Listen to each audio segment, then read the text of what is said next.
Moribund Earth, Survivors of Zeeta, 21, written by Lars Koch. Prologue. It happened in the year 3239, the year of death. Humanity had finally pushed itself to the brink, effectively depleting Earth's resources, and people grew reckless in desperation for food, clean water, and safe living space. Simultaneously, their ability to reason diminished. Nations became paranoid and hostile. It was only a matter of time before the final World War would break out. No one knew who had started the war, and no one cared. The sky rained fire and fury for months. Bombs of incredible potency carried destruction over continents and filled the oceans with poison, rendering life nearly impossible. Sophisticated cyber attacks spread panic and confusion at the speed of wildfire. People turned hostile. Neighbors were fighting neighbors, husbands killing their wives, and women abandoning their children. The end of things was nigh. Before the war broke out, the remaining superpowers, the United States of the Western world, Greater Russia, and the Chinese Empire, had joined forces in a final attempt to save mankind.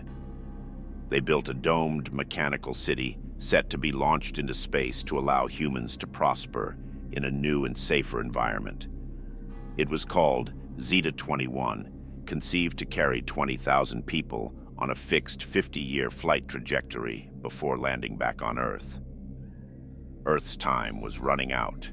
It was time to find another solution for humanity. The year is 3246, and we are starting the final preparations for Zeeta's launch.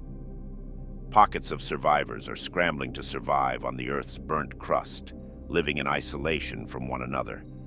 Some have heard about Zeeta, but most are oblivious to its existence. Our story begins at the monastery of our good Lord. It comprises a group of zealous monks led by the abbess. The monks dedicate their lives to technology and serve as Earth's last hub for development and research. They form the last civilized bastion where nations can meet to discuss. Chapter 1. Launch of Zeeta, year 3246. Leaders of the surviving world. The abbess looked at the old clock. It was 10:43 in the morning on the 18th of May, 3246. She was about to chair an important meeting with the leaders of the Surviving World Committee, or the LSWC. This group was composed of representatives from nation-states that still had the capacity to communicate with the outside world. After the 77th World War ended in 3239, many countries were desolate from radiation and pollution. The populations which had inhabited the land were decimated. The meeting today was crucial. It was the 272nd discussion about Mission Zeeta 21. The abbess started getting impatient. There was usually a lot of commotion before meetings, but today was special. The meeting was taking place in the monastery's main hall, a large dome-shaped room filled with technological gadgets. It could seat up to 350 people, and she expected it would almost reach capacity. But a lot of things were not going according to plan. The monks misplaced the representatives' name tags from New Uruguay and Greater Russia, a misstep capable of causing a diplomatic crisis and tainting the impeccable image of the monastery. Luckily, she spotted it in time. Overwhelmed by the number of guests, the monks also struggled to purify enough water to fill the drinking cups in the welcome salon. Fortunately, they compensated by serving more buckwheat beer. This year, the brothers achieved an unprecedented alcohol percentage, which improved everybody's mood. The abbess was particularly upset when a young and zealous monk named Brother Francis, ecstatic to have outsiders visit the monastery, tried to hug one of the guests. Any form of physical contact was, of course, strictly forbidden. More worrying, the abbess had received late notices from several committee members informing her they would not show up. Several of them bluntly said they would no longer support Zeeta 21 financially, withdrawing all their funds from the project. She feared the entire project might be at stake. The old clock was visible out of the corner of her eye. It was 10:58, and the meeting was about to start. As she approached the speaker's podium, a million thoughts raced through her mind. Despite her internal struggles, she had to keep up appearances. They needed to get Zeeta off the ground. It could be humanity's last hope. Honorable world leaders, distinguished members of the committee, dear friends and master teachers, we are gathered here today at this crucial juncture of our shared journey. The bombs fell a little over 6 years ago. The 77th World War was unprecedented in scope and scale, reducing most of the Earth's crust to a barren wasteland. Life has since then been hazardous and even impossible for millions of innocent people. However, we here at the monastery of our good Lord have remained vigilant and hopeful. And indeed, you have given us hope. You great leaders. The abbess choked as she despised lauding war-hungry tyrants. Have offered us a hope for a better future for all humanity. Faint applause was heard in the crowd. In your great wisdom, she continued, perceiving the taste of vomit in her mouth, you decided that conflict and strife was not the way forward. No, cooperation and common understanding were needed. Indeed, under the humble guidance of our monastery, you agreed to seek a peaceful solution. You decided to come together to construct Zeeta 21. A city built for space travel, Zeeta 21 would offer humanity a new chance to live, breed, and prosper outside the hemisphere of Earth's boundaries. The abbess took a deep breath. It seems we took life's frailty for granted here on Earth. Maybe there's a better chance for our survival in space. She added the question impromptu, and with more emotion than planned. She saw her trusted brothers look at her nervously, but apart from some scattered and uneasy coughing, no one in the audience seemed to notice much. She regained her focus and resumed. Therefore, dear world leaders, dear LSW committee members, it is imperative that we finalize the great work that has begun. We cannot afford to cease the enormous efforts which have led us to this great day. Doing so could prove fatal for all of us. The construction of Zeeta 21 is almost complete. With less than 6 months to go, we will at last be able to rejoice in the fruits of our labor. The end is nigh. The end of humankind's despair hails the dawn of new hope. Zeeta 21 is that hope. It is the light we need to shine into this world. Zeeta will fill our skies with peace. Our brothers here at the monastery continue to pray that the men and women chosen to go live in space breed a new generation of children full of zest. We pray those children will eventually return to Earth enlightened with new ideas and fresh perspectives. May they achieve what we have failed to do, to live in peace and harmony with one another in full respect of Mother Nature. I wholeheartedly thank you, dear world leaders, for your continued efforts and the trust you place in the Brotherhood. We strive to warrant your kindness and goodwill. The abbess paused and gave a long bow. Now, having concluded the formal introductory part of this session, I would like to give the floor to Ms. Doratine Scorpia Fernandez. Ms. Fernandez is heading up the United Southern American Conglomerate, whom we particularly thank for their exemplary pecuniary kindness over the years. She turned to face Scorpia and bowed again. Ms. Fernandez will brief you on the latest status of Zeeta and announce the next steps to be taken. Doratine Fernandez, born in the Mexican Republic, was a long-standing member of the LSW committee. She had been promoted to the highest diplomatic ranks in her home country, then became de facto chairwoman of LSWC due to her formidable ability to reach consensus, often by intimidating those who disagreed with her. She was an impressive woman due to her large size and strong character. She did not insist on formalities, though, and always insisted that people simply called her Scorpia.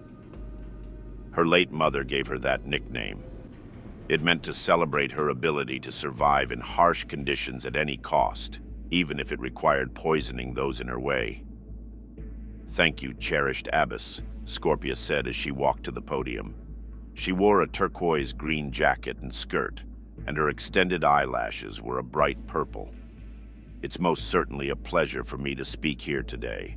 As rightly said, we stand at an important crossroads. The monastery has served as an impeccable arms provider for so many years. Our greatest conflicts wouldn't have been possible had it not been for their expert research and development. Remarkable work on new laser and plasma technologies has been carried out for centuries in this very facility. Let's hear a round of applause for the abbess and her diligent monks. Applause filled the room. The abbess took it in silence. Now let's cut the crap. We all spend a lot of money. I've seen the monastery's latest budget forecast, and phew. Trust me, some serious cash is flowing through this place. That's why I and others suggested 10 years ago, why not spend at least part of the money on a common project? Of course, military expenditure is and will continue to be needed. In this day and age, each national conglomerate needs to protect itself, no doubt about that. We have rogue survivors, pagan cavemen, in almost every part of the world, uncivilized, threatening our way of life. Plus, we've got these new creatures. Radiation brought those about, and no ordinary weaponry can kill them. Only a plasma rifle to the head will do. Trust me, I've seen it. Scorpia took a sip of purified water from her personal canister. She started sweating. She loved going off a tangent like this. Sometimes her speeches would last for hours. Yes, military funding is still needed, and I've personally told the abbess to place special emphasis on hydrogen-driven long-range missiles. We at the Southern American conglomerate are driven to make the next large-scale conflict as environmentally friendly as possible, reducing greenhouse emissions by up to 27%. Scattered applause and cheering were heard. And this is why I'm up here. We need to talk about the future. Like I said, it was decided after the last World War that the leaders of the surviving world needed to come together. Since then, 12% of the monastery's annual budget has been allocated to a common peace project. Sadly, we've gone slightly over that. 6 years ago, we estimated we needed $47 billion, but so far, we've spent nearly $60 billion. The last statement prompted a stream of expletives from the crowd.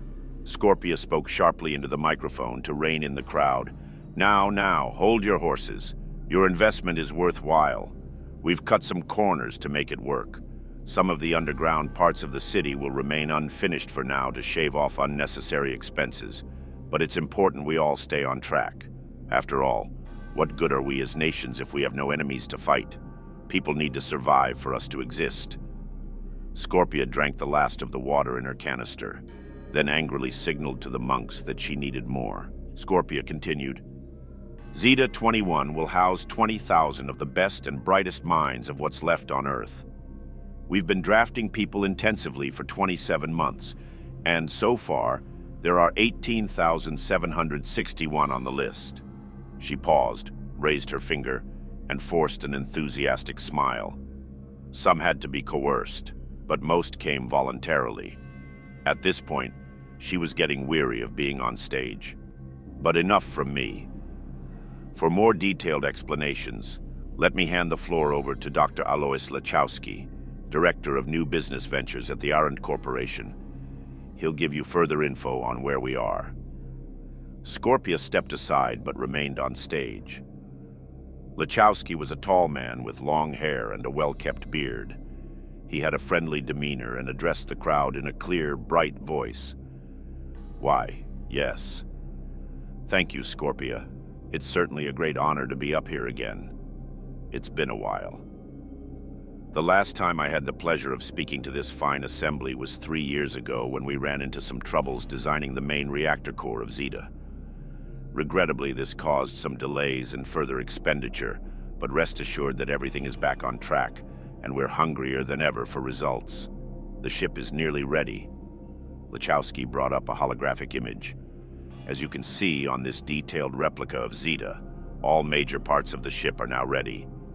We have a fully habitable surface, which resembles a real city, complete with houses, skyscrapers, Johnny-bot taxis, and soon, human life. Lachowski smiled at Scorpia, who was busy putting a young monk in his place for taking too long with the water. The only thing missing is the lower western section of the ship, which currently is empty except for the main infrastructure. As this is underground, we focused first on the main compartments, such as the main city, the engine rooms, and the navigational system. He continued as he slowly strolled across the stage. I'm happy to say, ladies and gentlemen, Lachowski, an experienced speaker, paused to draw in a deep breath to evoke suspense. Zeeta 21 will be ready to launch 5 months from now, as planned, on October 20th, 3246. He opened his arms for dramatic effect. The crowd remained still. Of course, Zeeta 21 is much more than its technological prowess, which, by the way, ladies and gentlemen, I assure you is top-notch.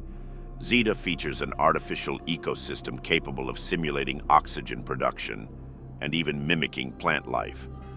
Imagine that, sitting in a perfectly manicured park with synthetic trees that never wither and foliage that doesn't grow dull, just gazing at the stars. His smile grew bigger. But coming back, Zeeta is about more than a beacon of human advancement. It's a platform for humanity to prosper. It's about its people. Oh yes. We're doing our utmost to ensure safe living quarters and living conditions for our lucky future inhabitants. Each of our 18,761 residents will be treated with the care and respect due. They'll be given the highest possible level of comfort. Scorpia returned to the front of the stage and stood next to Lachowski. He continued, just to give you some details, the entire mission, I'm happy to say, will be led and supervised by the Arand Corporation. As Arand's Director of New Business Ventures, I'll of course join the mission, and it's my responsibility to ensure that everything goes smoothly. We'll have a form of soft central governance, although I don't like that term, from Arand and a police unit known as the Enforcers. Trust me, this is just so that people feel safe. The Enforcers will have limited powers, and will certainly not interfere in anyone's life. Now, let me tell you all about how gummy bears will be produced in space from recycled chewing gum. In fact, your plan is a fucking travesty. It's amateurish bullshit and it's never going to work, a voice echoed throughout the entire assembly. Lachowski, cut off in mid-sentence, briefly hoped he could ignore the outburst and get on with his presentation. The full-throated voice continued, I've never seen such a load of drivel from supposedly distinguished officials like yourselves. The automated LED beams scattered across the room, trying to identify the surprise speaker. The monks had to maneuver them by hand. There's a plethora of things I want to know here. What surveillance system have you set up? How will the enforcers maintain law and order? Where are the penitentiary facilities? Who will control the food supplies? And how will you keep people from running amok in case of general shortages? The bluish beam had now tracked the speaker down. He was sitting in the back rows, looking relaxed and leaning into his chair in a comfortable manner. Lachowski felt cold and miserable, taken aback by the hostile questions.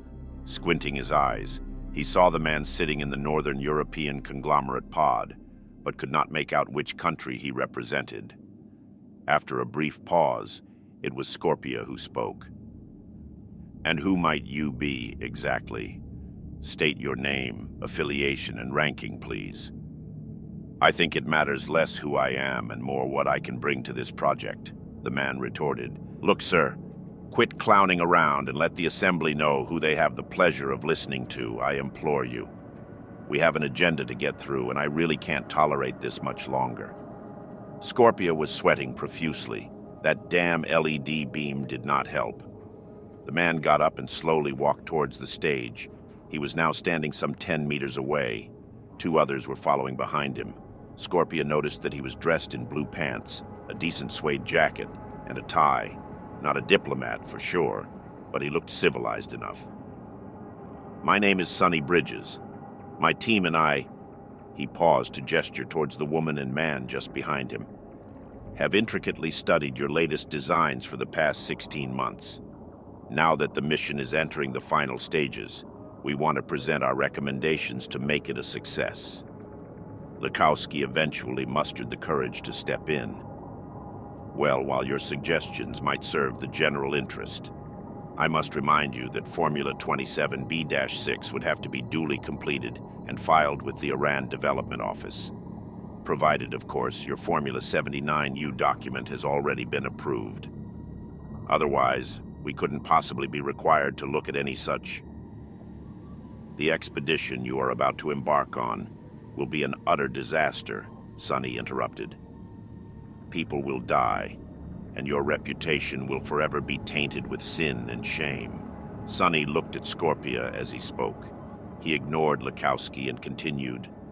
My crew and I have composed a list of 1,217 changes to be implemented and operational before launch. The changes can be grouped into 3 categories. A, mainframe optimization, B, security, and C, governance. Without our input, you're doomed to fail. Sonny's stern eyes rested on Scorpia. She had been in thousands of top-secret meetings and dealt with people from all walks of life. But something in Sonny's ferocious manner surprised her. He seemed intelligent and even elegant in some strange way. She was willing to hear him out. Misreading the situation, Lukowski oafishly said, Come on, can we get this man away from the stage? Can someone call Brotherhood security? This has gone on long enough. We'll miss the noon mass if we don't. Scorpia flashed him a glare. Shut your fucking mouth, she hissed. Someone turned the mic off, just in time to spare the audience. I want to hear what he has to say. Then she faced and addressed the audience. Honored delegation, please allow a small deviation from our schedule. I'll be dedicating some time to a private discussion with this individual and his cohorts. Do excuse us. This afternoon's program will proceed as planned. Scorpia left the stage with Sonny's entourage. Lukowski meekly followed behind them. Sonny steps in. Scorpia and Lukowski stood with Sonny and his 2 followers in a dimly lit room with monitors of every size lining the walls. Lukowski started feeling claustrophobic. Plus, he was still uneasy not knowing the motives of these strangers. They sat down at the table in the middle. Scorpia was eyeing the 3. They all sat and looked at her with focused stares. She took control of the floor. So, are you going to tell me what this is about? She asked.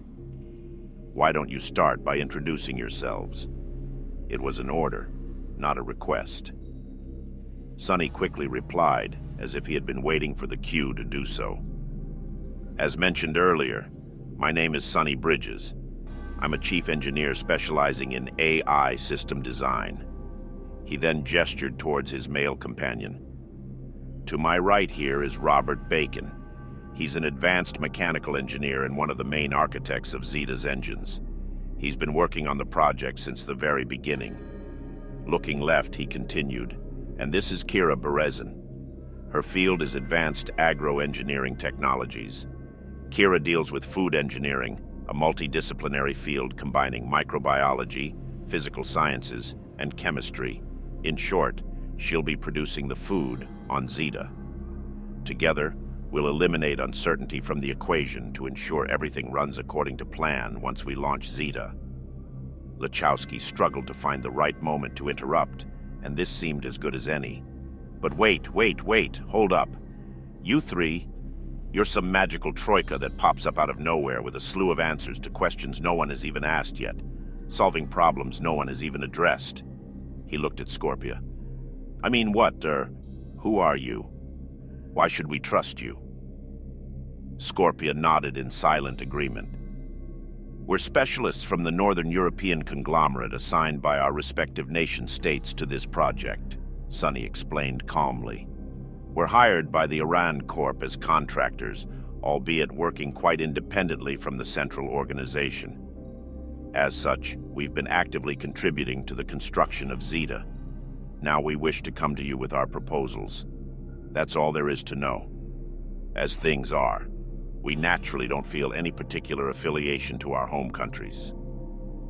Scorpia gauged him. In other words, by coming directly to me, you hope to circumvent your hierarchy back home. About the people paying you to work on Zeeta, I take it you've had some falling out with them or carry some sort of grudge? Or perhaps you feel you're more likely to succeed in your endeavors by coming directly to me instead of going through usual channels.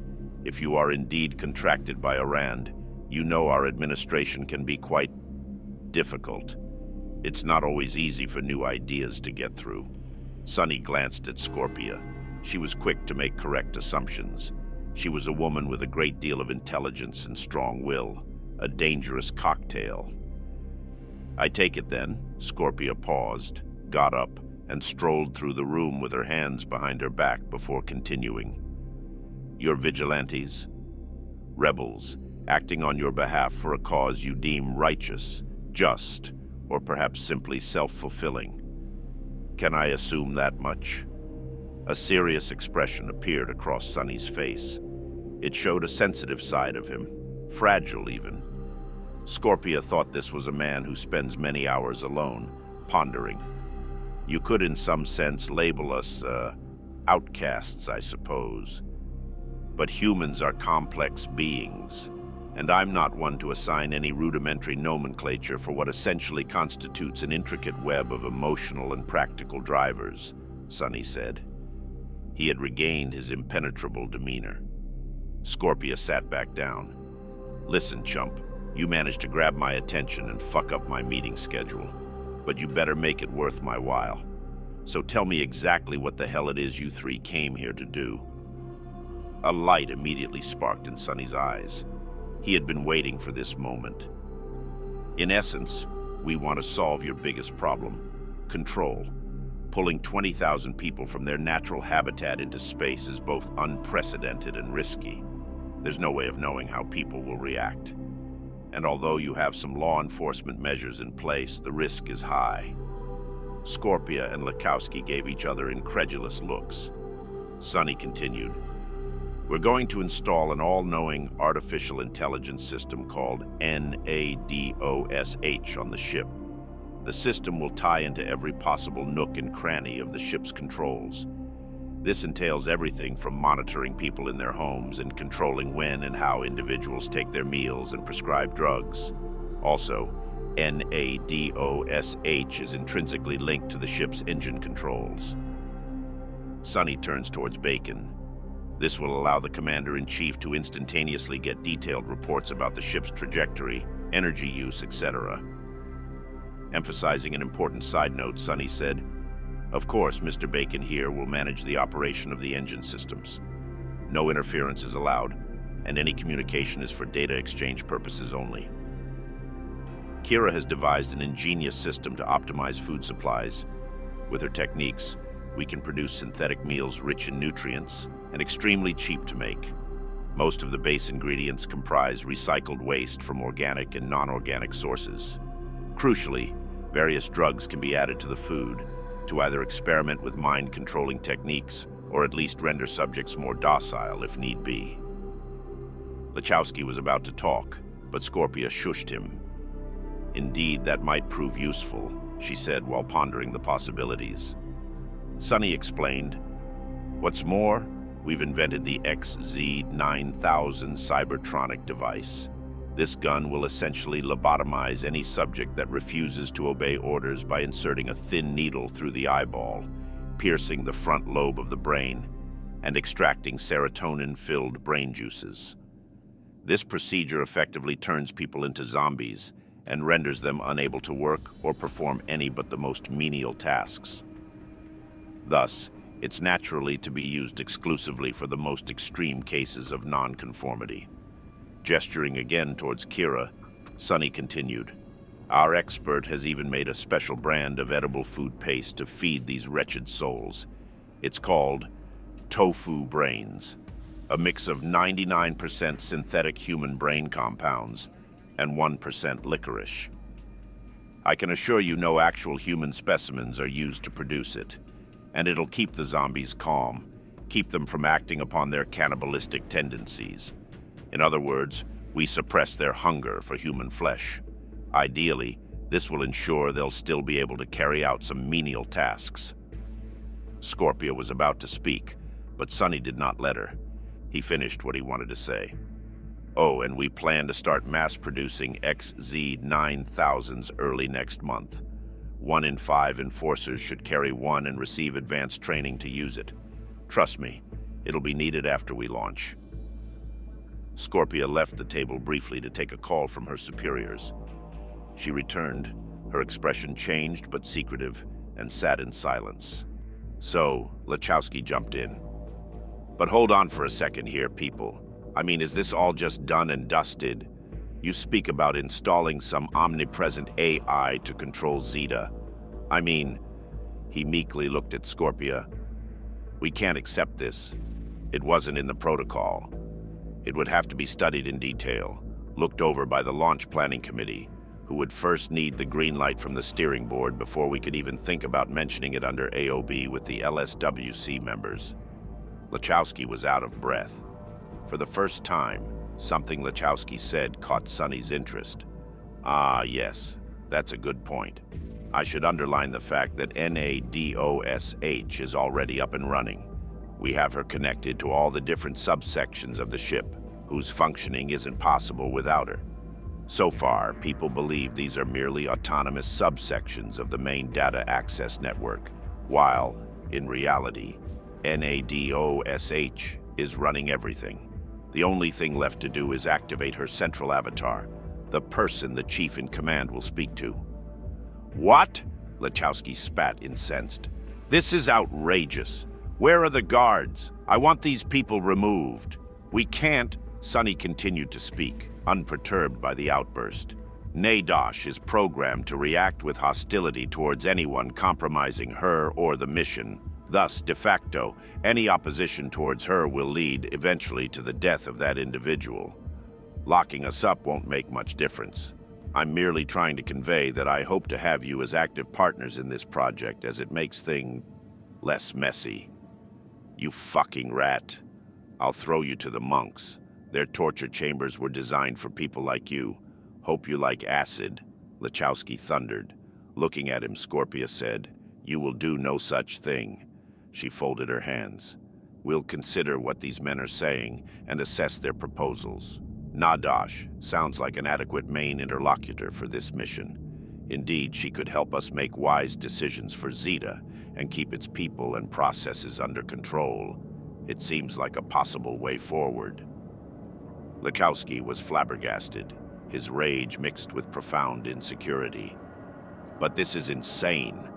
How can you accept this so quickly? I mean, these people just walked into the room. We can't just take what they're saying at face value. The entire thing could be an elaborate hoax for all we know. What the hell does NADOSH stand for anyway? Probably some smart-ass technical acronym. I promised people utopia, not a machine that would run their lives. His eyes were bloodshot. Scorpia started pacing the room while thinking about it out loud. What I've heard for the last 20 minutes makes loads more sense than anything your empty-skulled brainstorming committee ever came up with. Scorpia sighed. It's our responsibility to ensure that Zeeta and its people are safe and adapt well to their new lives. Clear boundaries are crucial for any child as it helps them develop healthily. And so it is with nascent civilizations. We'll give people clear limits and harsh repercussions for anyone stepping outside those limits. To Lachowski, she said, I've just received a call from the judge. The superiors have decided it shall be this way. He gulped. Scorpia had changed her expression completely. Management made it clear she had to follow orders and let Sonny carry out his ideas. Her mind was racing with all the possibilities presented by the radical proposals of these three uninvited guests.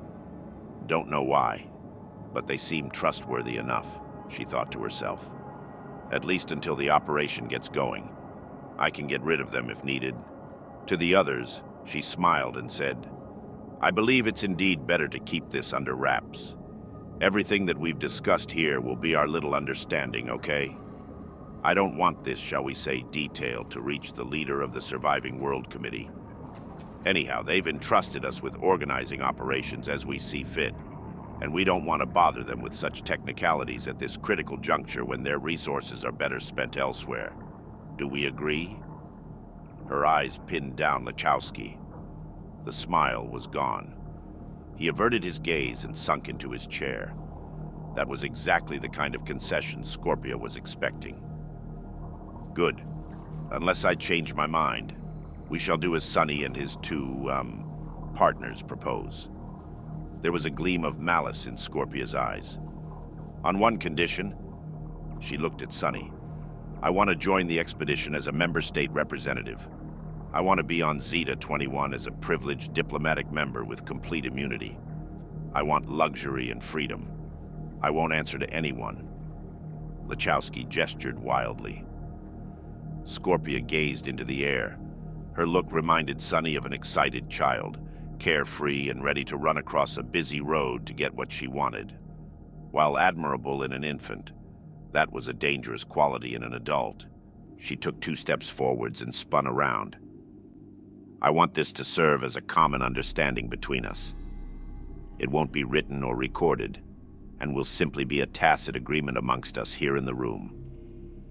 I will function as executive president of Zeeta 21, and you will all answer to me. Lachowski will keep his position as director at the Arand Corporation, serving as a puppet for all accountability and responsibility of the mission. He'll also be the face of Project Zeeta 21. De facto, it will be me, Sonny, Bacon, and, what's her name? Scorpia glanced at Kira. Who makes the decisions? That's how Zeeta will be run. Give me a night to sleep on it, but that's what I'm thinking. It's the will of the judge and the Arand Corporation. Scorpia's words seemed so final that no one bothered to interject. Lachowski tried adamantly to save what little self-respect he had left. He puffed up his chest and said, I know just the man to lead the enforcers. Lieutenant Horrigan will be the iron fist we need. Sonny looked at Kira and Bacon and nodded. Their plan was approved, and the real work was about to begin. Brother Francis brings the holy receptacle. It was an exciting day, almost too much so. Brother Francis was called upon by the abbess herself to carry out a range of distinguished tasks, usually given to higher-ranked monks. She put him in charge of overseeing that all delegations had ample water supply during the conference, which was no small feat. Miss Scorpia drank all the extra supplies they had. The abbess also gave Brother Francis the responsibility of placing name tags and country flag labels for each delegation. Unfortunately, he misplaced the flags of Greater Russia and New Uruguay. Luckily, giving them extra homebrewed buckwheat beer rations settled the mishap. He was in a rush. The abbess had told him that the mysterious guest, Mr. Sonny Bridges, was going to attend a private work session with a few trusted companions. It was of utmost importance that their flasks be filled with clean water to ensure maximum efficiency during the meeting. Francis was running around in such a frenzy that he spilled most of the water from the flasks. He became flustered with embarrassment when he realized they were not closed properly. But the flask for Mr. Bridges he kept safe and secure under his robe. He approached the meeting room where the abbess said the private work session was being held. It was, of course, in the secret underground passages of the monastery, away from prying eyes and used only for exceptional occasions. Francis took a deep breath and gently opened the door. You fucking imbecile! Is that all you've got? The loud voice of Mr. Bridges thundered through the room. Francis felt the weight of Bridges' words suspended in the air. We haven't gotten this far. No, we're not going to be stopped or even delayed by a simple-minded fucking simpleton like you. Because, you know, that's what you are. A simpleton, a fucking idiot not capable of understanding things greater than yourself. Sonny's words hammered down like an acid hailstorm. Francis noticed Sonny's 2 friends from the meeting and a 4th gentleman in the room. It was an RN technician. Sonny was the only one standing up, pacing the room while spewing obscenities at the Arand representative seated with his back towards him. Francis made a mental note to pray that the good Lord cleanse his ear canals after this ordeal was over. Silent as a mouse, Francis walked up to Sonny. Your fresh water supply is here, sir. I've filled up the Felfo flasks personally, he stammered. Sonny turned towards him abruptly, his face red with rage. Without a word, he forcefully knocked away Francis's tray. Francis, completely in awe and perplexed by the enormous presence of this great man, fell to the ground. He was still clutching Sonny's flask and did not know what else to do but hand it to him. Sonny's lips broke into a sad smile, ripe with deceit and self-loathing. He took the flask and threw it at the technician's head. Maybe this jester is eager for a fucking sip of water. That might make him more cooperative. The flask bounced off the back of the unlucky man's head with a loud thwack. Francis was beside himself. The weight of all the stress and anxiety preparing for the LSWC crashed upon him. He was also struck with fascination for this Sonny Bridges character, about whom he had not heard until only a few hours earlier. He felt tears of pride come to his eyes. This was a sign of destiny at work, that he was to behold such a divine sight as watching one of the creators of Zeeta making final preparations was simply too much. He wept. Francis quickly snatched up the empty flask from the ground. This is it, the holy receptacle, Sonny's flask. I shall hold on to it and protect it with my life, he solemnly vowed. He thought better of staying in the room much longer. Instead, he clutched the flask and sped for the door. Better to be off before a new torrent of abuse came, this time directed at him for his poor performance as drink bringer. As Francis was about to close the door, he heard a gun go off. None of my business. Better not bother the abbess with such affairs, he thought as he ran off, brimming with equal measures of fear and joyful bliss. Back in the room, Bacon looked at the corpse flopped over the table, the now former chief technical advisor for the Arand Corporation. Sonny had been vociferously questioning the man for an hour non-stop. The atmosphere was tense. Sonny, what the hell? You shouldn't have done that. You risked getting us all killed, jeopardizing the whole thing, Bacon exclaimed. The gore in front of them was appalling. Half of the balding man's scalp was missing, and blood was still oozing onto the table. Kira turned her head in disgust. Sonny dismissed Bacon's concern. We'll write it off as suicide. He was dead weight anyway. We can't have such incompetent crew members. He was still worked up and was rapidly pacing back and forth. Jesus, is no one around here capable of explaining to me in simple terms for how many nanoseconds the orbiter vehicle will remain attached to the 2-by-turbo Rocketdyne RS-255 main engines at launch? Don't worry about the details. Just let the machine do all the calculations. Kira spoke softly. Her voice was so sexy, Sonny realized. After all, it's what you've built her for. Let NADOSH take control of everything. No human interference is needed. We've already tested this setting in the beta version. She smiled at Sonny in a very endearing way. Bacon stood up. A verbal explosion ensued. Thanks for bringing that up, Kira. Would now be a good time to remind us all that we can't do half the fucking things that Sonny promised. Would now be a good moment to highlight that the artificial intelligence you call NADOSH is nowhere near as functional as Sonny just promised everyone at Arand Corp. We've been trying unsuccessfully for months to get NADOSH to react to even simple air quality control and lighting commands. Failed. As things currently stand, that hunk of metal is not getting off the ground, let alone capable of housing human life for more than 10 minutes before they all suffocate from lack of oxygen. Bacon let out a huge sigh. Maybe now's a good time to call it quits. Admit to Scorpia that we oversold this whole thing and just accept that Arand will do whatever they want and probably fail miserably. Hell, I'd rather be on a ship with people running around like headless chickens than die from radiation poison or whatever the hell comes next on Earth. He sighed bitterly. I need the original code. It's the only way, Sonny muttered. He had not been listening to Bacon's rant. With the chip from the original AI, I can build it into Zeeta's mainframe and run it directly. Sonny was still gripping the laser pistol tightly. To his disgust, he noticed some goo from the body in front of him stuck on his hands. I have studied the Pendleton file to death.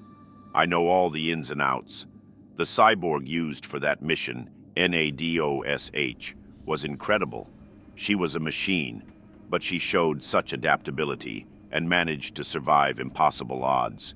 She was just a machine disguised as a woman, but she completed her mission and even developed compassion. Despite being a machine, she developed compassion for Pendleton until the very end. Bacon was trying to ignore the fresh corpse. Holding up a handkerchief, he sputtered, "Oh, here we go again with the fucking Pendleton fairy tale. What does it matter that a convict sentenced to live on a planetary rock in exile fell in love with a cyborg? That's all she was, Sonny. A fucking cyborg sent to cure a doomed man of his loneliness. That's it. If you feel certain that old tech can run an entire spaceship, you're lying to yourself. The reality is we have no goddamn way of knowing if your little programming routine can run Zeeta 21. You made a good speech at the council meeting, sure. Got Arand's ear, who, by the way, we don't work for anymore since they fired us, remember? And you just conveniently omitted all the unknowns. What happens when we let an untested and possibly independent AI loose in a city of 20,000 hapless people? She might turn us all into slaves as far as I'm concerned." Sonny looked to the ground. He was immersed in his thoughts. It was impossible to tell if he was still aware of the people around him. "All my problems will be solved when I get the original code," he said. "It's the only way. NADOSH is our only option. We'll set her to self-aware mode the second we leave Earth's atmosphere. I'll program her consciousness to ensure my well-being. If she was capable of loving Pendleton, she'll be capable of loving me too. And all the people of Zeeta. She'll be kind and merciful to anyone who lives there. I and only a few others will have the password to overwrite the trajectory coordinates. That means only a select few can steer Zeeta back to Earth before the mission ends if needed." Kira shifted in her chair. "That sounds awfully dangerous. I mean, what if something happens to you or you're somehow left unable to act? In a case of a major emergency that could compromise the entire ship," she said. "I'll inject a neurotransmitter into my body. That way, NADOSH will constantly be aware of my vital signs. Her first mission will be to keep me alive. I'll also code an emergency response in case we need to crash land on Earth. Nadosh and I will live and die together," Sonny said while gazing off into the distance. Kira and Bacon felt the oppressive atmosphere in the room. They realized they were taking a huge gamble, literally traveling into the unknown with Sonny. However, they felt reassured by Sonny's presence. He exuded an inexplicable calm. It felt right being around him, and he was comforted by the idea that they could rely on each other. Bacon took a sip of water. "After we take off, I want to be left completely alone. My team and I will continue working in the engine rooms without interference from the outside. This will give me time to continue my research," he said. Kira looked at him. "You mean you're still adamant about doing gene manipulation on humans to see if they can evolve? Sure, humans aren't perfect, but I think it's beyond the scope of this mission to create different forms of life. Humans are the reason we're in this fucking mess to begin with," Sonny roared. "Our species somehow has an unquenchable thirst for self-destruction. Indeed, if Bacon is right, there might be something after us, such as the transmutation of our species, the next step on the evolutionary ladder. Maybe going beyond our human frailties is the way to save our planet and future generations." His words were tinged with both hope and spite. Bacon felt satisfied with the support of his comrades. "Very well. It seems we're all in agreement here. Let's carry this through. Sonny, whatever you do, I advise you to move quickly. Last I heard, they plan to launch a few months from now, so we don't have much time to get Nadosh working properly. Whether we can do that in time seems to be the biggest unknown here." Bacon got up. He sensed romantic tension between Kira and Sonny. "I'll leave you two in case you have, other things to discuss." He left the room. Alone now, Kira and Sonny sat down next to each other. Sonny let out a huge sigh and let his head drop into his hands. "No one fucking understands me. The load and pressure I'm carrying on my shoulders. I just want to make it right," he said. "I know there's hope for humankind. It can't end this way." Kira was touched by his vulnerability. It was the first time she saw him open up like this. "I understand it's a lot, But you shouldn't feel alone. We're here to help you, she said as she rubbed his shoulder. Sonny noticed she had taken off her shoes. She had painted her toenails with 3 colors of polish. The sight of her feet aroused him. He took her hand gently and he started caressing her cheeks. She smiled at him and they kissed. Sonny felt a bolt of lightning traverse his entire body. She was soft, and her lips felt like balm on an open wound. He slowly ran his fingers through her hair, short, silky curls. He looked into her deep brown eyes. Sonny felt hard already. He got up and pulled her body against his. He lifted her skirt, then her one leg. He pushed himself into her with a determined thrust. He moved, timid at first, then harder and faster. They both moaned in enjoyment as they extracted mutual pleasure from each other's bodies. Just before he came, Sonny thought there might be some things worthwhile in life after all. He let the orgasm run through his body, his every nerve ending tingling with emotion. Then he opened his eyes and realized the dead man was lying there next to them. There was still work to do. Sonny seized the abyss. Sonny must have been waiting only 5 minutes, but it felt like an eternity. His palms were sweaty, and he could barely remember what time of day it was. So many things were racing through his mind. Calculations, potential outcomes, all that could go wrong. But he needed to convince her. He needed to see the abyss. Her presence caused an invisible veil of tranquility to come over the tiny room they were in. Sonny had managed to get an impromptu meeting with her in one of the most eastern towers of the monastery. They were, as far as he could tell, completely alone. As soon as she walked in, he closed his eyes and took a deep breath. Somehow, he felt like everything was going to be all right. The abbess looked menacing. Her towering figure was dressed in a multi-layered gown best described as flexible war armor, decorated with golden patterns reminiscent of ancient Rome.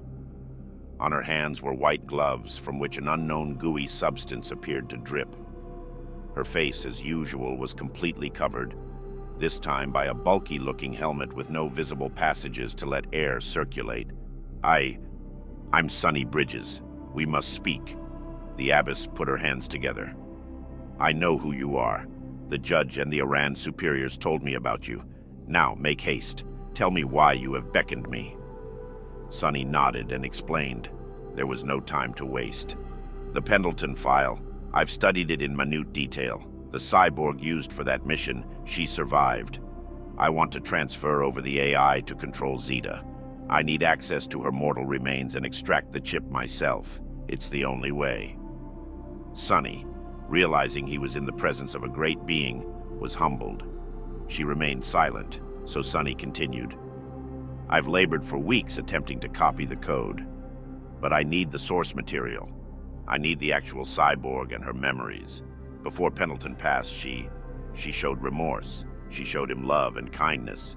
This AI clearly has immense learning and problem-solving abilities, and it can do what's best for Zeeta. Keep the people safe. It's our only hope. Sonny felt a lump in his stomach. Everything depended on the abbess and her reaction. I have foreseen your request. Your contribution to the meeting earlier caused quite a furore. My meditations have guided me, and I shall grant your wish. You will be given access to Nadia, the cyborg host with the AI you seek. Since the Pendleton mission, we have kept her functional here at the monastery. You know that from the documents, I presume. Sonny felt a burden lift from his shoulders. There was hope yet. The abbess continued. I ask but one thing. Be truthful to your heart. Do everything in your power to succeed. I fear what might happen once Zeeta takes off. Dark visions have clouded my mind. Nadia was one of our finest prototypes. She was conceived as a manual labor cyborg, built to serve here at the monastery. But she turned into so much more. Be conscious of your actions. Do what you can. Keep your spirit pure. The last statement carried a firm, if not menacing, undertone. My monks will guide you to a secret location in the dungeons underneath this very monastery. You will have 20 minutes with the specimen, no more. As soon as she finished, The abbess turned and left the room. Two monks immediately entered, gently blindfolded Sonny, and took him away. Many chambers of the monastery were kept secret from the outside world. This was one of them. He regained his senses in a small, sterilized room, partially lit by pre-war monitor screens and a few fluorescent overhead lights. A few monks were preparing for the operation, but Sonny ignored them. He was looking at her, Nadia. She lay there on the table, her mortal remains looking innocent and peaceful. Her entire face had been blasted off by a gunshot, exposing the circuits and wires inside her head. Dried blood stained her clothes. Why the monks had not cleaned her in all this time, he did not know nor bothered to ask. It was clear she was a machine. Tubes and electrical cables were keeping her online. It felt unreal to see the woman he had read so much about. The monks nodded at him, and he stepped back. He watched as they cleaved her skull open and worked their way towards the core. Much damage had already been done to her metal cranium, so there was no point in being delicate. They extracted the main controller chip and gently placed it in a foam-lined box. The machines were turned off, and Nadia was no more. The only thing left was the chip containing NADOSH. Sonny took the box from the monks and left the room. It took him another 4 months of non-stop labor to install Nadia's chip into the NADOSH mainframe. When he finally succeeded, Zeeta 21 docked at the takeoff pad close to the monastery, lit up the entire desert like a beacon of light, all systems functional. Brother Francis ran to his window when the blinding rays penetrated his tiny tower room. A tear trickled down his cheeks. Ready for takeoff, it had been a few months since Lachowski last saw Sonny and the two others. He still carried a grudge and spent much time pondering the rude way in which they interrupted his presentation at the last assembly, making him look like a fool in front of the entire delegation. And Scorpia. His blood boiled as he imagined the many ways he would like to exert his revenge. Apparently, Scorpia had given Sonny free access to Zeeta during off hours, meaning he was pretty much free to tinker with whatever he saw fit. This was completely out of protocol, of course. God knows what the hell he was doing there. But Scorpia remained convinced that installing the super AI was the right thing to do. I really hope Scorpia is telling the truth. That the judge supports this like she says, Lachowski thought. At least she had promised Lachowski that they would get Sonny out the way as soon as possible. She, too, agreed that he was too much of a liability. They just needed to get Zeeta into orbit, get everything stabilized, and then he was no longer of use. To keep occupied, Lachowski was finalizing his work on the Johnny bots. The robots would serve the people of Zeeta, doing menial tasks like cleaning, cooking, and taxi services. He had approved the final list of friendly phrases the bots would use to communicate. 50 years was a long time to be away from Earth, and he saw it as a personal responsibility to make talking to the bots as varied and agreeable as possible. His favorite line so far was, "Have no fear, your friendly Johnny bot's here." At that moment, one of the monks clumsily opened the door to his office. Excuse me, sir, but this, person wanted entry. He wouldn't wait any longer," he said while tripping over the hem of his robe. A smile broke on Lachowski's face. A man wearing a massive set of power armor walked in. A mask made of high-grade aluminum, almost like those ancient gladiators wore, covered his face. Behind him was another soldier dressed in civilian clothes. Although maintaining a calm demeanor, their propensity for violence was evident. "I've just gotten some jolly news.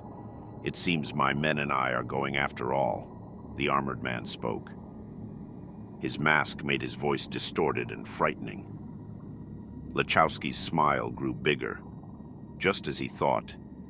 It was Horrigan, all right. "Indeed."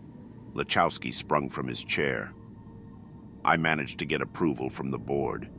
You and your men are welcome to join Zeeta when it launches just a few weeks from now. I'm thrilled we've managed to make it work. But let me just say that it was no easy feat. Horrigan, all emotion masked by his gear, nodded. Affirmative. What made them change their minds?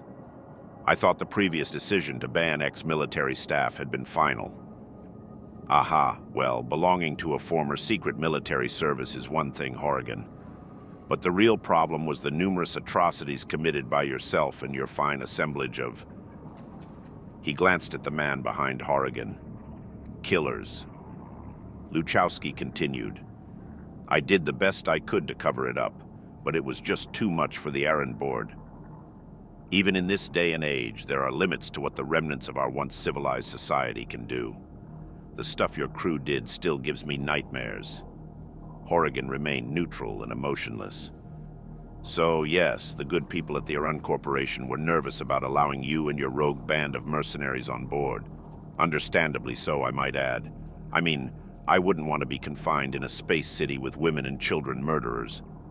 Luchowski struggled to speak casually. The trickle of sweat on his forehead revealed his anxiousness. But I made them decide otherwise in the end. What changed? Horrigan demanded, discreetly communicating that the buildup wasn't necessary. He just wanted facts. Luchowski put his hands behind his back. Well, we need protection on this mission. Arand headquarters must be kept safe at all times. A new guy, fucker named Sonny, made all this clear to us. Let's just say he changed the, dynamics of how we plan to run Zeeta. I was taken aback at first, but then I decided to make the most of it. Hence, I'm appointing you commander of the enforcers, Horrigan. You will de facto oversee our entire police force, reporting directly to me. Horrigan nodded. I hope this is somewhat, pleasing to you. Zeeta 21 should be a pleasant experience. For sure, it'll be better than getting scorched by the radiation on this hellhole Earth has become. I foresee a great career opportunity for yourself and your closest cohorts. He smiled at Horrigan's partner. The name tag read, J. Blakemore. I don't fucking work for anybody, Blakemore spewed. A young boy of 10 or 11 timidly clung to his knee. Luchowski figured it was Blakemore's son. Luchowski maintained a mock smile, then looked at Blakemore and said, Now let me just make one thing clear to you two motherfuckers. I'm giving you the chance of a lifetime to leave Earth and repent for the sins you've committed. Lord knows there have been plenty. Here, you're treated like scum. On Zeeta, you'll be first in command. But don't you ever forget that you fucking work for me. Whatever you do, my safety is your priority. You got that? He continued. You want to know how I got you a place on board? By stripping you of your humanity, that's how. The fact that you agreed to undergo a complete cyborg transformation means that anything left of that, shall we say, delightful personality of yours will be gone, eradicated. The only thing left will be a hunk of metal with a huge gun that serves me. He calmed down and continued, mostly speaking to himself. Lord knows this is stupendous. What the hell am I getting myself into? That Sonny boy gave me a good scare. If indeed people turn into barbarians, I need to be safe. I'll be the leader of the Arand Corp on Zeeta and force those ants to obey. He chuckled quietly with boyish glee. Blakemore crossed his arms over his chest. This was not the first farcical power display he had seen. He felt his son hold onto his leg. Blakemore had been trying to provide for him as best he could since the boy's mother passed. But life on Earth was increasingly tough, even for a well-paid mercenary. He hoped Zeeta would be a safer place for them both. Affirmative, sir. I'll start training and prepping the men. We'll be ready for Zeta's scheduled launch, Horrigan said and left the room. You'd better be, Luchowski murmured bitterly to himself. You'd fucking better be. And to Horrigan he said, Oh, and don't forget, you have your transformative surgery tomorrow at 9 a.m. I told the monks to keep that pretty face of yours in a jar somewhere when they cut it off. October 20th, 3246. Launch of Zeeta. Scorpia was frantically pacing back and forth. 2 weeks had passed. and the last-minute preparations for Zeeta's launch had gone mostly according to plan.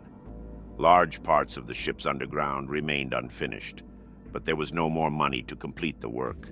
They had to make do with what was there. Lachowski had insisted an army of goons, one of whom looked like an armor-clad tank, be brought along. Not exactly whom she would have chosen, but she did not object. She was frankly exhausted. From the beginning, she felt the whole weight of the mission had been on her shoulders. Between negotiating financial support from the countries and presenting numerous progress reports to the LSW committee, her batteries were drained. Oh, how she dreaded sharing the stage with Lachowski, listening to his utopian fairy tales. It had all taken a toll on her, physically and mentally. Her feet were feeling tired. She sat down. But everything was going to be okay. Today was the launch of Zeeta, and she would finally reap the fruits of her hard labor. She imagined a long journey through space where she would be treated like a queen.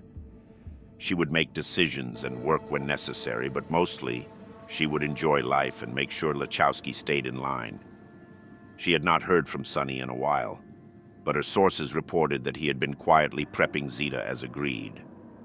She hoped he would not betray her, but that remained to be seen. Her thoughts were interrupted when the door gong sounded. The monks had those stupid bells installed in each room in the visitors' quarters. It made this skull-cracking, low-pitched tone the people of religion seemed to find soothing. It went off 4 times. That meant the abbess was visiting. The abbess came into the room as quietly as a feather. Scorpia looked at her. The abbess was wearing a large gown made of dark brown textured leather and elegant fabric in a similar shade. On her head was a disturbing 2-horned goat head. Scorpia wondered what the abbess's face looked like. Apparently, no one had ever seen it. "Forgive me, abbess, but your dress today, it's really astounding. What does it signify? I know you told me something about suffering." Scorpia trailed off. The abbess sat down on a wooden bench and spoke gently, not the least taken aback by the question. "Indeed, here at the monastery of our Lord, we proudly display our suffering on the outside, rather than keeping it hidden within our souls. That way, we give it room and space to grow, so we can share it with others, and ultimately transcend our pain." She paused briefly. "Thank you for inquiring about our ways. We're grateful and humbled when outsiders are interested in our way of life." "I was just wondering why you dress like a freak," Scorpia thought. She said aloud, "Yes, well, I take it you didn't come here to exchange fashion advice. As you know, Zeeta will be leaving in a few hours, so I need to get ready. My boarding escort will arrive shortly." Scorpia had the impression that Abbess was wearing a smile heavy with sorrow under her mask. "Soon, you and thousands of others will fire up Zeeta's engines for the first time and take to the skies in a blaze of glory. Your journey around the Earth will bring clarity to mind and soul. Whereafter, you'll surely land back on Earth to bring new enlightenment and hope to the world. We're all so proud and hopeful of what you can achieve," the abbess said kindly. "Alas, fear and a heavy heart weigh on me and disturb both my sleeping and waking moments. I worry gravely for what's about to become of you, and of us." The abbess's words drove an ice pick through Scorpia's heart. She elegantly expressed the mix of excitement and fear they all felt. Although they tried to conceal it, Scorpia's entire staff were somewhat fearful of leaving. The abbess nodded as if she had read Scorpia's mind. She solemnly put her hands together. "So far, I've contained my pain and suffering through meditation, but the brothers have started to feel it as well. I sense the same anguish running through our beloved monastery. Although Lord knows the monks are working as diligently as ever. They'd never let fear get in the way of their duties." The abbess sounded so warm and proud when she spoke. Scorpia thought she was probably a beautiful woman beneath the witch-like exterior. Her feet were feeling better, so she got up to take a glass of fermented water, what the monks called beer. "Why, yes, the monks surely have done great deeds. Without them, this whole operation wouldn't fly." We would be grounded, for lack of a better term, she said absent-mindedly. The abbess sighed. I've prayed day and night for you and the ship's crew members, all 18,765 of you. I pray you'll stay safe and wise. That's what worries me the most. That a stroke of fear or panic will cause bad decisions to be made and things spiral out of control. Scorpia, her mind still elsewhere, took another sip and put down her glass. She opened her mouth to speak, but quickly lost her train of thought. I know about the changes to the interior design, and I know about Nadosh, the abbess said. Her tone was firm but not accusatory. Mr. Sonny Bridges made quite an impact with his speech at the last committee meeting. I can understand why you took on his proposals. I'm not sure I would have made the same decisions, but I can understand your reasoning. After all, one doesn't argue with the judge and the Arand superiors. She didn't seem to hold any grudges and was merely stating facts. Scorpia froze. How the hell did this lady know about the changes she had greenlit Sonny to make? Did she know about the enforcers as well? The abbess continued. I'm not here to cause strife or influence you in any way. Once Zeeta leaves the Earth's atmosphere, you're on your own. Only your love for God and your common sense can guide you. Our brothers and I will remain in contact by radio with the ship, but our powers to intervene are limited. Therefore, I beg of you, be wise. Trust the inner good within yourself and in others. Don't make decisions out of anger, fear, or spite. Look for the unlimited ocean of consciousness within yourself and pray that you can find it in your fellow men as well. Don't let this become a tragedy. We and all the people on Earth are counting on you for hope and strength. We'll await your return with eagerness and faith. The abbess got up and started to leave. This was not a discussion, but rather the abbess asserting her views. Scorpia sat back down, the sour taste of low-grade beer still burning the back of her throat. She received another call from the judge and took his instructions in silence. Her thoughts were swirling inside her head like a tornado, triggering a migraine. I need to get high. This fucking pain is too much, she mumbled while rubbing her temples. Her stomach felt as if it were ready to crawl out of her mouth, spilling its contents in the process. Then, the dreadful gong sounded again. This time, it was her escort group. It was time to board Zeeta for the final takeoff. Her escort was professional and comforting. 4 rather handsome men in Arand uniforms arrived in a small electric vehicle to drive her to the Zeeta takeoff site. The car drove up to an elevated platform where the Arand directors were sitting. Scorpia joined them and started watching all the equipment and groups of people be loaded into the Zeeta spaceship. There was a long line of people slowly walking up the boarding platform. All happened peacefully and quietly. The monks stood around giving out desiccated flowers and praise to anyone passing by. Scorpia thought they looked like idiots. When this thing takes off, we initiate our contingency plan. Immediately, she said to Lachowski, who was standing with a few others.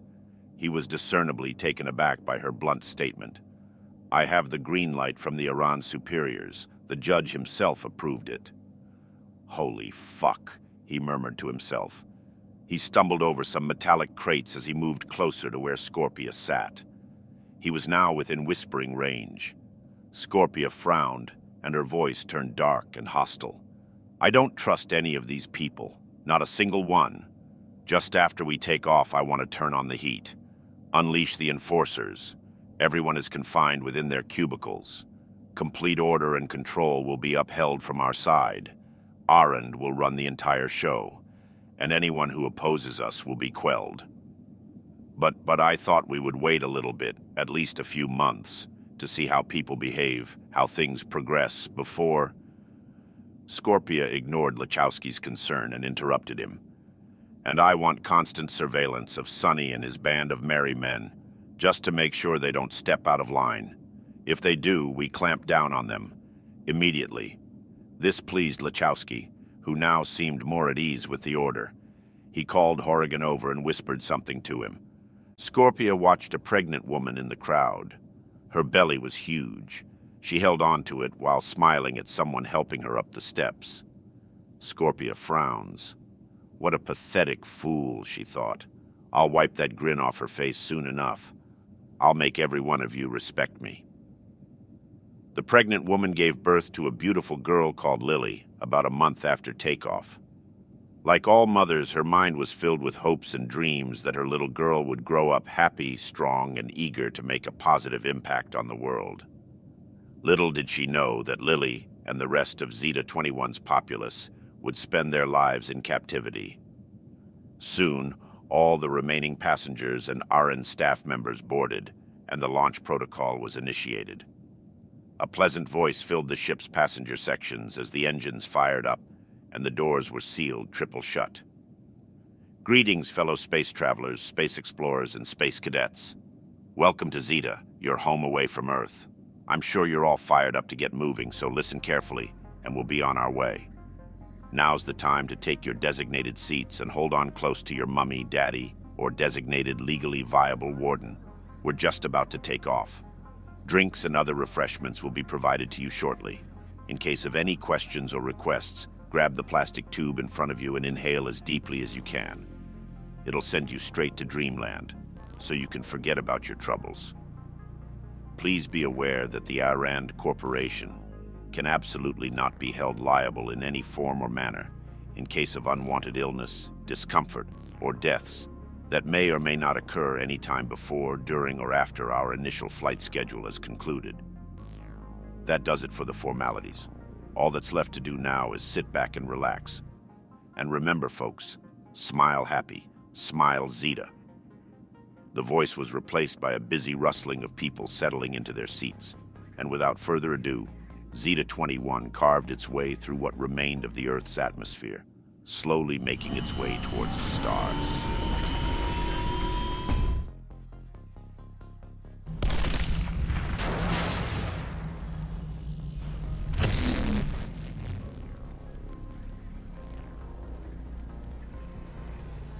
End of Chapter 1. Thank you for listening. The world of Zeeta 21 doesn't end here. Dive into this highly rated dystopian sci-fi novel and experience the haunting exclusive soundtrack Collapsia, Sounds of a Moribund Earth, composed by Nobody's Nail Machine. Get the book, listen to the end of the world.